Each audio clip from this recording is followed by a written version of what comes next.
Абайдың қара сөздері. 16-шы сөз.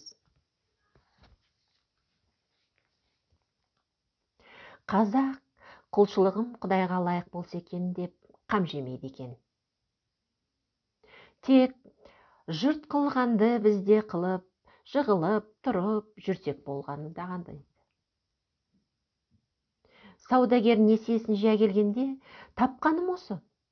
Біттім деп, алсаң ал, әйтпесе саған бола жерден мал қазан ба, дейтұғын болушы еді ғой.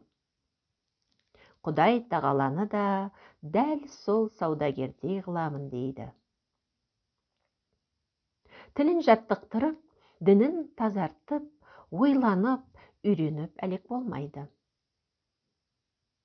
Білгенім осы, енді қартайғанда қайдан үйрене аламын, дейді. Оқымадың демесе болды дағы, тілімнің келмегенін қайтушы еді, дейді. Оның тілі өзге жұрттан бөлек жаратылып па?